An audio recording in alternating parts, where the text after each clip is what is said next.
कुंता जी को जब वनवास हुआ पांडवों के साथ, जब घर बार सब कुछ छूट गया, राजगादी छूट गई और वन के अंदर भटकना पड़ा, और वन के अंदर भटकते भटकते इतना दुख पड़ा कि हर एक दुख की घड़ी में उनको कृष्ण कन्हैया याद आता था, कृष्ण याद आते थे। लेकिन जब वापिस राजगद्दी मिल गई, वापिस सब कुछ आ गया, तब कुंता जी के पास भगवान श्री कृष्ण आए और भगवान श्री कृष्ण ने आकर के कहा कि माते आप मुझे आज्ञा दीजिए, मैं मेरे देश वापिस चला जाता हूँ। अगर माँ आज आपके ऊपर बहुत खुश हो, आपको जो कुछ मांगना है मांग लीजिए, आज आपको मैं देने के लिए तैयार हूँ। तब कुंता जी ने एक ही चीज मांगी थी, ऐसा नहीं कि मोटर देना, बंगला देना, गाड़ी देना, नौकर देना, चाकर देना, उसमें बैठने वाला देना। उन्होंने मांगा कि प्रभु आप देना ही चाहते हैं तो मुझे एक ही चीज दीजिए, और वो है प्रभु दुख। भगवान श्री कृष्ण ने मुख के ऊपर हाथ लगा दिया, अरे माते आपने मांग मांग कर भी दुख मांगा, माँ आप ऐसा क्यों मांग रही है? तब कुंता जी ने कहा, अरे कृष्ण, हरे पुत्र, आपसे मैं इसलिए मांग रही हूँ क्योंकि जब हम वनवास के अंदर दुखी थे, दुखी घटनाएं हमारे साथ घट रही थी, तब हर घड़ी में, हर पल, हर क्षण आप मुझे याद आ रहे थे, और इतने याद आते कि जब भी कोई परेशानी पड़ती थी तब आप हमारी परेशानी को, समस्या को दूर करने के लिए तुरंत हाजिर हो जाते थे। तो मुझे डर लग रहा है कि कहीं सुख में भूल गई, सुख में इतनी आनंद प्रोत हो गई और आपको भूल गई, तो प्रभु आपका दुख, आपसे हम दूर हो जाएंगे और आपका जो आनंद हमें मिलता रहता है वह भी हमारे से दूर होगा। इसलिए प्रभु आपसे इतना ही मांगती हूँ कि बस मुझे हमेशा के लिए दुख देना, तो दुख होगा तो आपका स्मरण हमें जरूर होगा। सुख में हमारी ऐसी स्थिति नहीं है कि हमको सुख आए तो हम भगवान को याद कर सके। वह स्थिति प्राप्त करने के लिए तो संत समागम करना पड़ता है। और जो व्यक्ति सुख हो या दुख में, दोनों अवस्थाओं में समांतर प्रकार से अगर जो भजन भक्ति करता रहे, अपना नित्य कर्म करता रहे, तो उसको जिंदगी में कभी दुख आएगा नहीं। तुलसीदास जी ने कहा, अरे दुख में सुमिरन सब करे, अरे सुख में करे न कोई,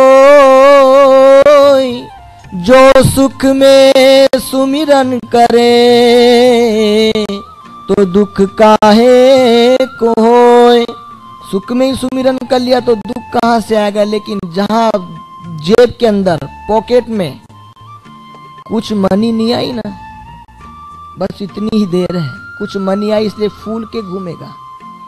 अरे पॉकेट में निकाल करके जिसके पास नहीं होगा ना, जो व्यक्ति दुखी होगा, ऐसे दुखी व्यक्ति को खुद के पॉकेट में से एक की नहीं, दो की नहीं, 10 की नहीं, हजार की गड्डियां निकाल कर बताएगा, देखो कितने पैसे, इतने पैसे हैं तेरे पास, ऐसे दिखाएगा। खुद दुखी हो रहा है लेकिन दूसरे को भी अपने से दुखी करता है। व्यक्ति के पास 3 चीज की गर्मी है। हर एक व्यक्ति के पास 3 चीज की गर्मी है। कौन सी? मैं बताता हूं, बहुत अच्छी 3 चीज की गर्मी हर एक व्यक्ति के पास है। एक तो लॉकेट की गर्मी, लॉकेट, सोने का लॉकेट पहना हो, चेन पहनी हो, उसमें सुंदर में जाकर लॉकेट लगाया हो, एक तो लॉकेट की गर्मी। और ठंडी के समय आप लोग पहनते हो जैकेट, एक लॉकेट की गर्मी, दूसरी जैकेट की गर्मी, और तीसरी पॉकेट की गर्मी। ये 3 गर्मी व्यक्ति के पास है, और उस 3 गर्मी के कारण वह व्यक्ति इतना फूल जाता है, इतना समाता नहीं है कि बस हर बार लॉकेट, पॉकेट और जैकेट, इन 3 चीज की गर्मी हर एक व्यक्ति के पास है। लेकिन भक्त के पास भगवत भक्ति, भगवान के भक्त के पास भगवत भक्ति का पावर, उसकी गर्मी भगवान के भक्त के पास है कि कोई भी समस्या आए, कोई भी तकलीफ पड़े, तो हर समस्या में, हर तकलीफ में, हर परिस्थिति में वह समांतर भावना से भगवान को याद करके भगवान के पास पहुंचता रहता है। और जिसको उसकी गर्मी नहीं है, वह दूर दूर दूर दूर होता रहता है। सही बात है, पॉकेट में आपके पास अगर मनी होगी तो आप कहीं शॉपिंग सेंटर में कि कहीं मॉल में जाओगे, बिग बाजार जैसे इंडिया में तो बड़े बड़े बिग बाजार शॉपिंग सेंटर बड़े बड़े खुले, आपके पॉकेट में जो मनी होगी बराबर टन भरी हुई, और आप जाओगे तो वह गेट कीपर सैल्यूट करेगा, सलाम साहब, आपको ऐसे करेगा। और पता लगा पॉकेट में कुछ भी नहीं है, फक्कड़ है, फक्कड़ दास तो तुरंत वो सैल्यूट तो करेगा नहीं, पहले डंडा हाथ में लेगा और तुरंत करके भगाएगा। यहाँ पे तो ऐसा नहीं है। अच्छा है, तो तीन चीज की गर्मी होने के बावजूद भी जिसके पास भजन भक्ति की गर्मी है वह व्यक्ति सर्वश्रेष्ठ है। भले न उसके बाद लॉकेट की गर्मी ना हो, जैकेट की गर्मी ना हो और पॉकेट की गर्मी भी ना हो, लेकिन भक्ति की गर्मी हो तो अपने आप वह व्यक्ति भगवान तक जरूर से पहुंच जाएगा।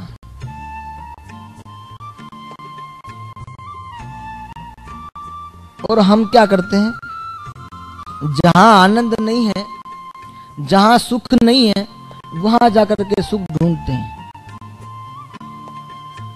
लड़का थोड़ा बड़ा नहीं हुआ, लड़की थोड़ी बड़ी नहीं हुई, जहां फ्रेंड सर्कल बना और फ्रेंड सर्कल बनने के बाद थोड़े बड़े हुए, थोड़े बाहर घूमने लगे, और घूमते घूमते एक दिन मम्मी को आकर कहते, मम्मी पापा आज शाम को पार्टी है। सभी मित्र लोगों ने मिलकर के एक पार्टी दिया, आज तो बहुत मजा करेंगे, बहुत आनंद करेंगे। अरे इतना आनंद करेंगे कि बात जाने दो। वह जाएगा रात्रि के समय, और रात्रि के समय कहीं भी पार्टी होगी, वहां पार्टी जाकर के कुछ देर, 1 घंटा 2 घंटा 3 घंटा, भले ना आखिर रात आनंद करे। उसके बाद क्या, सुबह होते ही नींद आएगी, क्योंकि पूरी रात के थके हुए हैं, जगे हुए हैं, और जाकर के सो जाएंगे। वह आनंद कहाँ गया, सोने में चला गया। वह आनंद सोने में चले गया। लेकिन ये जीव ऐसा है जो भगवान का भक्त नहीं है, वह विषयों के अंदर आनंद ढूंढता है, लेकिन उसे पता नहीं कि विषय में रहा हुआ आनंद कुछ क्षण मात्र का है, लेकिन भगवत संबंधी आनंद वह अखंड आनंद है। वह अखंड आनंद रहा हुआ है, और वह अखंड आनंद कभी खत्म होगा नहीं। एक बार एक महात्मा जी अपने घर के बाहर कुछ ढूंढ रहे थे। कितने ही लोग आकर के जाकर के चले गए, कितने ही लोगों ने वह दृश्य देखा कि एक महात्मा जी कुछ बाहर ढूंढ रहे थे रास्ते के अंदर, ढूंढते ढूंढते कभी उधर जाए, कभी उधर जाए, कभी उधर जाए, कितनी देर तक ढूंढा होगा। इतने में कुछ 4-5 यंगस्टर, यंग लड़के, कॉलेजियन जा रहे होंगे, तो देखा ओह महात्मा जी कुछ ढूंढ रहे, चलो अपन उनकी मदद करें। लड़के अच्छे थे, भावना वाले थे, तो आए संत की मदद करने। हाँ तो कुछ को हाँ खो गया है, तो ढूंढने लगे, इधर ढूंढे उधर ढूंढे। कितनी देर तक लड़कों ने भी ढूंढा, महात्मा जी ने भी ढूंढा, लेकिन कुछ मिला नहीं। तो लड़कों ने पूछा क्या खोया है, महात्मा जी क्या खोया है और कहाँ खोया है। तब महात्मा ने कहा, महात्मा जी से पूछा कि महात्मा जी आपकी वस्तु कहाँ पे गिरी थी, कहाँ खोई, आपको कुछ पता है। हाँ पता है ना, कहाँ पे। मेरी वस्तु तो घर के अंदर खोई है। अरे आप बड़े महात्मा होकर के घर के अंदर आपकी वस्तु खोई है, तो घर के अंदर ढूंढने की बजाय आप बाहर मार्ग पे ढूंढ रहे हैं, तो बाहर मार्ग पे कहां मिलेगी। तो बच्चों मुझे एक बात बताओ, आप कहां जा रहे हो। नहीं, आप पहले हमें बताइए कि आप घर में वस्तु खोई है, कोई चीज घर में खोई है, तो आप उसे बाहर क्यों ढूंढ रहे हो। लेकिन मैं आपसे पूछ रहा हूं आप लोग कहां जा रहे हैं, पहले मेरे प्रश्न का जवाब दो, फिर मैं आपको मेरे प्रश्न का, आपके प्रश्न का जवाब दूंगा। लड़कों ने कहा आज तो गुरुजी, पंडित जी, महात्मा जी, आज तो हम बाहर, एक बड़ी महफिल है, बड़ी महफिल जमी है, उस महफिल के अंदर हम भाग लेने जा रहे। क्यों, आनंद लेने के लिए।